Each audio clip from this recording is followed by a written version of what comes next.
Hello everyone, welcome back to I Say Cousin. Today we're going to be continuing with Darkness Within in Pursuit of Loath Nolder.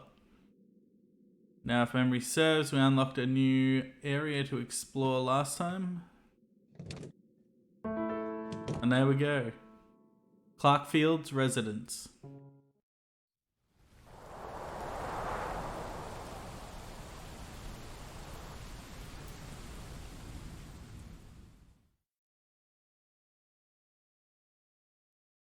This place welcomes one with a threatening sulk. You reach it by climbing through serpentine, shady tunnel-like streets where the houses bulge and lean against each other, and the hostile natives peer out of windows and doors furtively.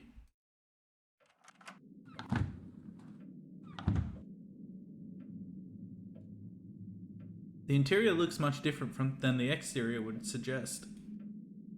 Looks so mysterious. I think I can find something here. Aha. But what? I hate moths.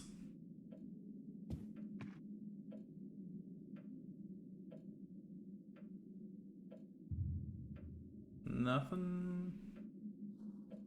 Go through this door first.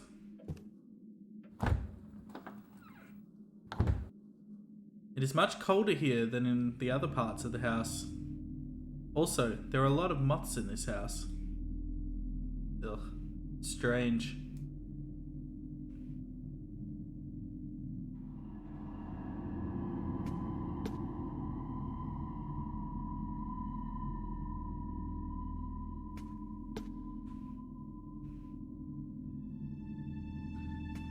I wonder if this is the well.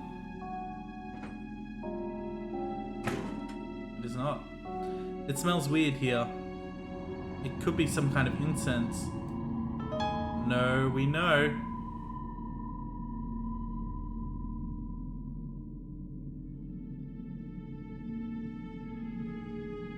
We knew this is where that strange well was.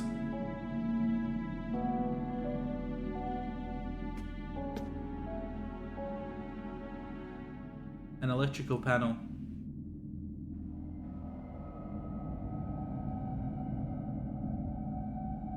Oh. A number of pots. They contain some substances that smell like rue and harmel.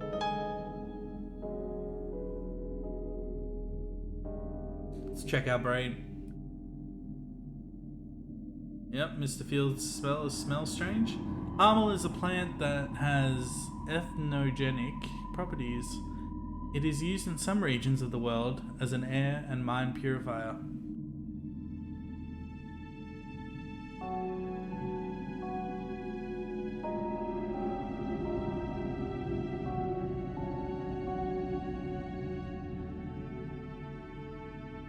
Messy.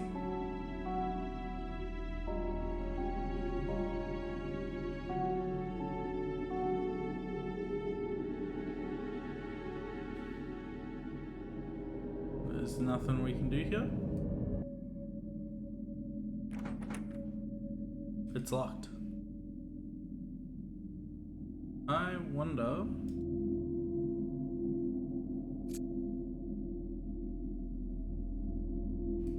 No! This won't work. Alright. Let us explore other parts of the house.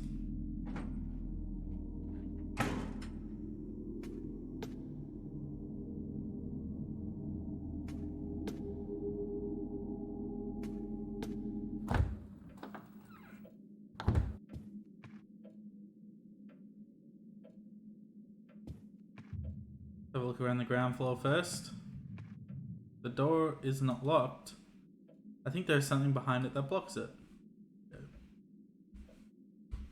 The Dark Souls checkpoint.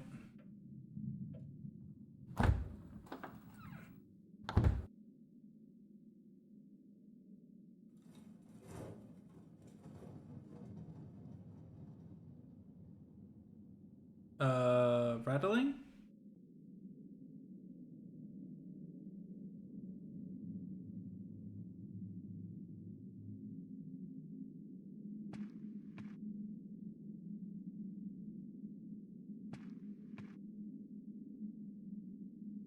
there's a door right there, but I think we might... Oh. There's a book. Alright.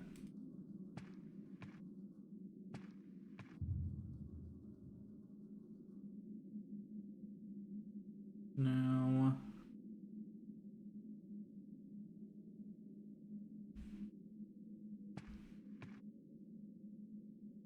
Oh.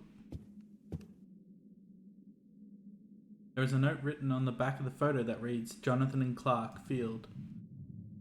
Mr. Field said that he and his brother did not get along. This is the only family picture here. True.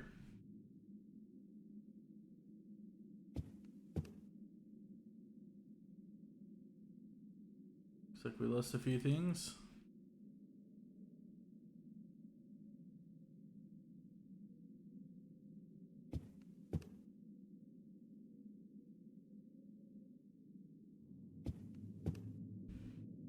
Strange. Oh, hello. These are Mr. Field's notes. So my notes were not the complete set.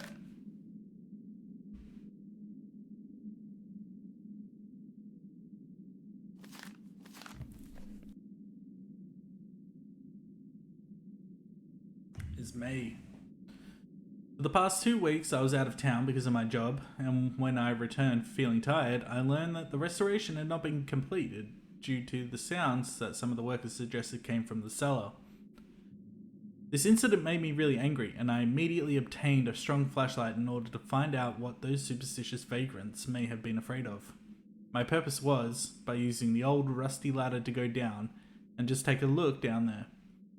But it didn't matter how many steps down I took, the ground continued to be concealed in the claustrophobic pitch darkness of the well. A short time later, I noticed the opening of a horizontal tunnel. I entered the tunnel to check it. I don't know how long I stayed in there wondering why and when this worm-like burrow was dug. But when I decided to proceed, I felt that my legs were aching. After moving forward a short distance, I reached a wide chamber which was full of blood-curdling, strange statues. On its walls, you could see signs of some erased and now to a great extent unreadable writings or wall paintings. The air was dominated by some kind of thick, decaying smell which caused me to cough frequently. From the opening of the tunnel, on the right and left walls of the chamber, there were some kind of statues which looked almost alive. So much so that just for a second, I thought that they would rise and start to walk, which I thought depicted saurian-headed creatures with the bodies of men.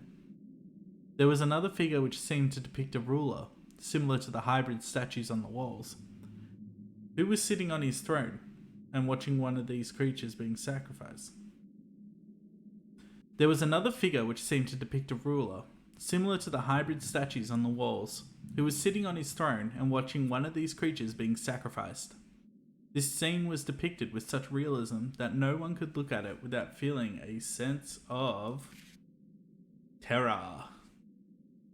When I got close to the figure sitting on its throne, I noticed that some kind of smoke was leaking in from the gaps that were behind the concrete throne. In fact, this was not easily discerned, because if not for the wind which was blowing the smoke inside, I wouldn't have noticed it at all.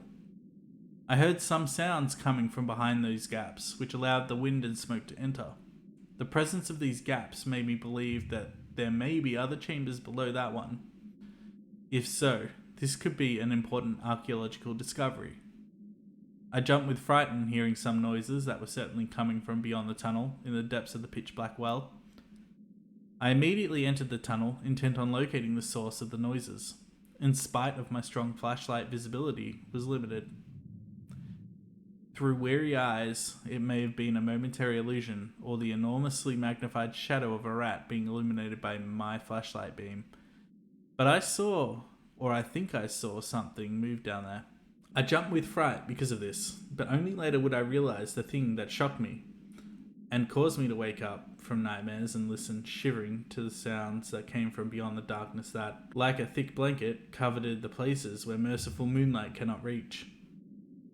while I attempted to see something with my flashlight within that gluttonous darkness, I heard a feeble voice that came from some faraway place calling out something like, "Come."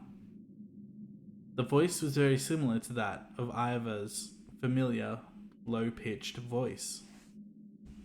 Hang on a second. Have we got a rats in the walls situation here? Through the effect of that shock, I threw my flashlight into that dense and dreary darkness, and with both hands free, I dashed to the cold, damp, and rusty metal ladder, which, at the time, seemed to me as though it was eons old. While I was climbing up, and without daring to look down, I caused a piece of the ladder to be broken off, and it fell into the pitch darkness. Maybe because of the comforting feeling provided by this incident, I managed to reach the top and get out of that well. The next morning, when I woke up to my bedroom bathed in sunlight, I thought that all these events were just delusions, merely caused by excessive weariness and insomnia. I reached another conclusion. Maybe Iva was right about the restoration. This sort of place has very important features invisible to the naked eye. Hence, I decided to leave the house as it is now. I am not going to make any further efforts to restore the house. And we have a blank page. Interesting. Alright, so I'm not overly familiar with H.P. Lovecraft's works. I have read a few though, and Rats in the Walls was one of them. I can just stay here for the rest of my days, right? Alright.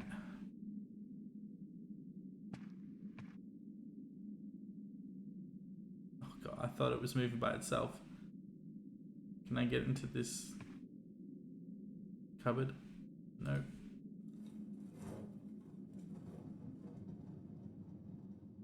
Is it the wind? Said every horror movie victim ever. Oh, good, it's locked. Alright, no need to worry then. We'll go upstairs. Oh wait, there's a door here. And it's locked. Never mind. Up we go.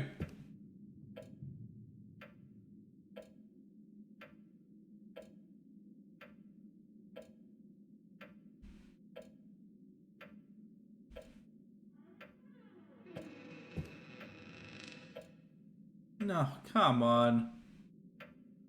Why? Nope.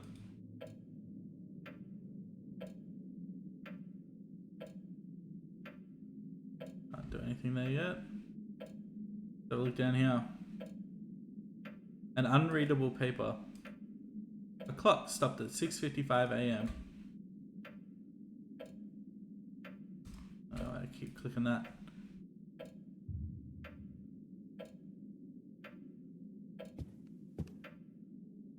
Pieces of paper and furniture are randomly scattered around.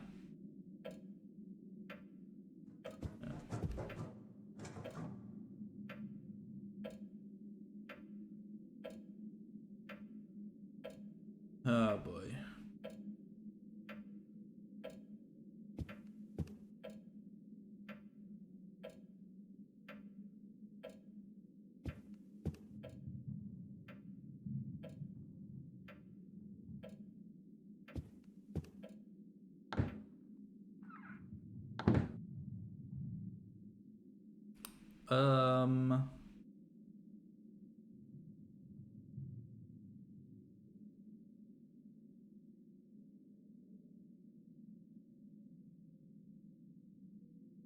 Okay.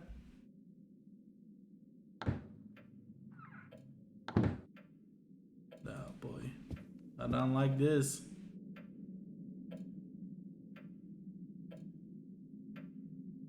It's just a silly point and click game. Some of the rooms, including this one, have only been partially restored. The furniture has been placed haphazardly.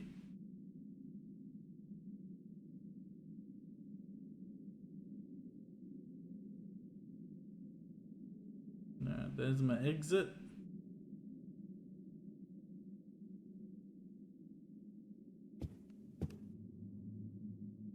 What is that?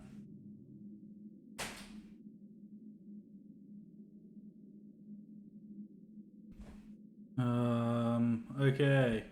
Hello, rope. Some rope. Oh!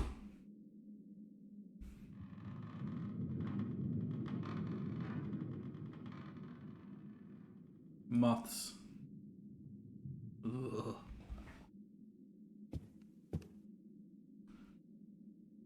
I can't see a single thing in here.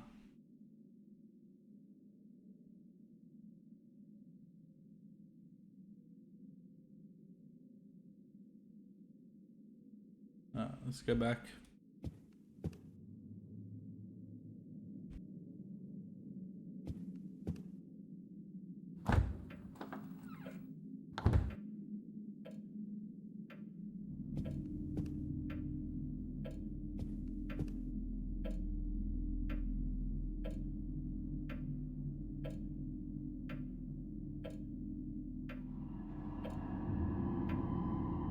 What?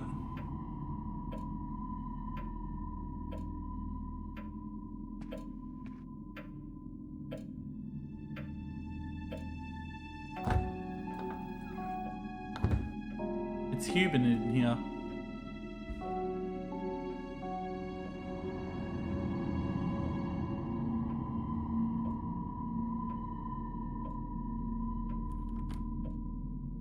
The wardrobe is locked.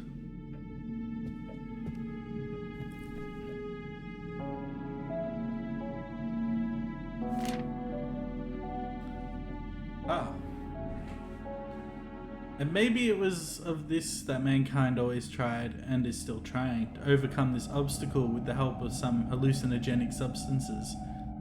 A lot of carvings and petroglyphs show us the signs of mushroom cults that existed thousands of years ago. Understanding the soul metamorphosis demands examination of far more complex and esoteric thought by these systems. It is obvious that the soul metamorphosis is not a state that can be achieved simply through the process of altering the state of consciousness. It appears that, from the allusions which were found in some of the ancient texts, the information about the characteristics of this state is insufficient and leads to even more confusion.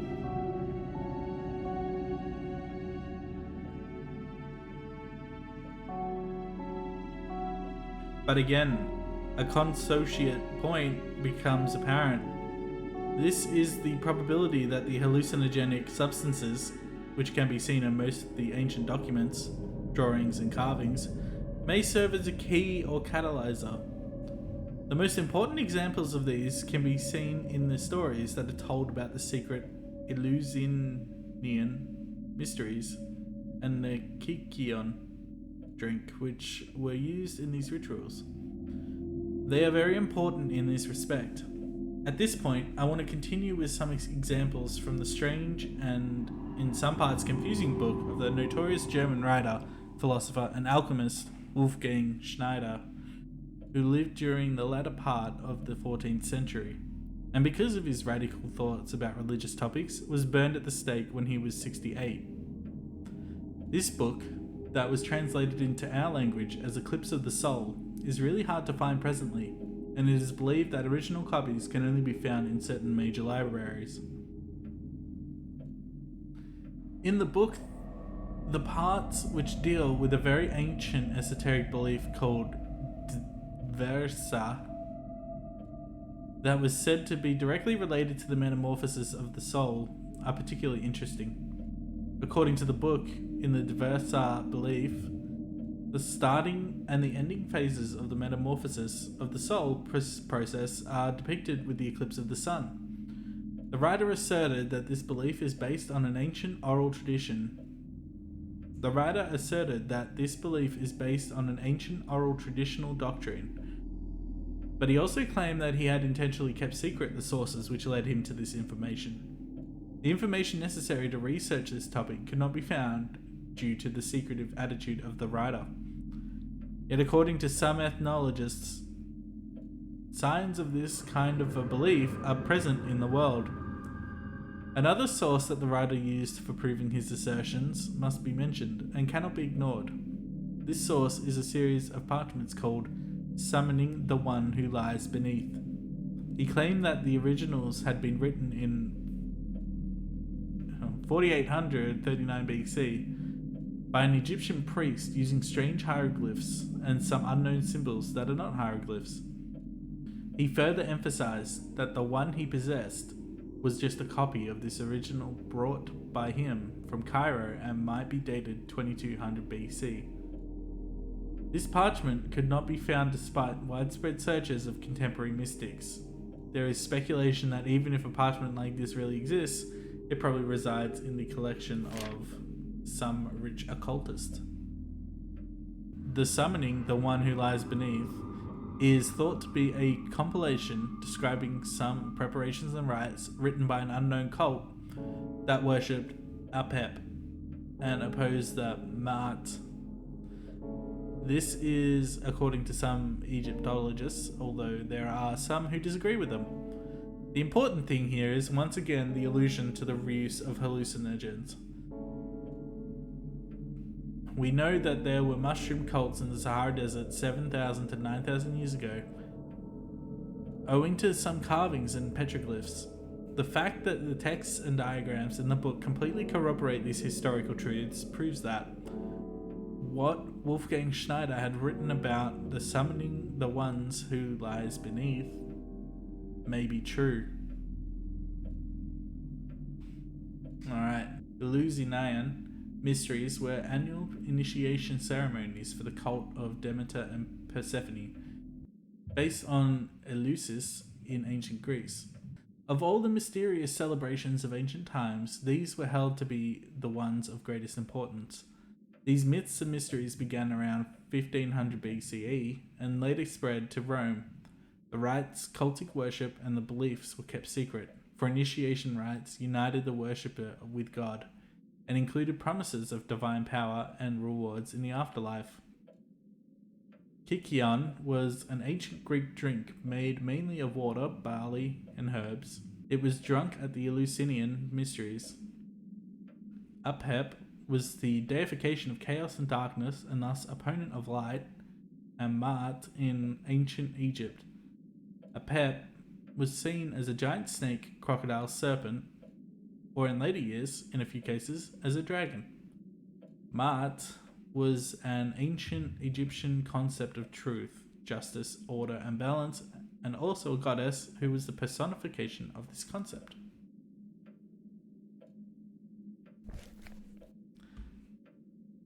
I don't want to have anything to do with summoning something from down inside that well.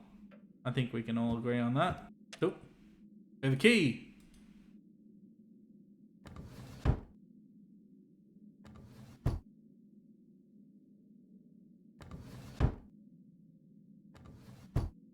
Find out what that key's for in a sec.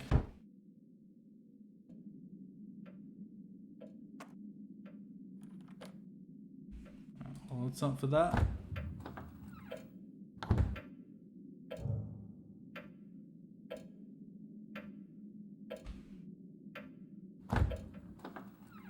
Oh, what am I doing? Let's go in here.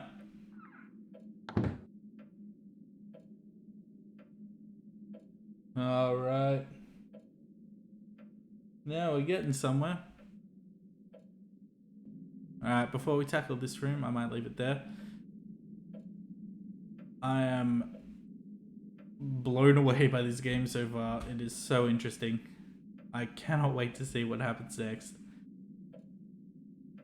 Hope you feel the same. Stay tuned to I Say Cosm for more Cosmic Horror games.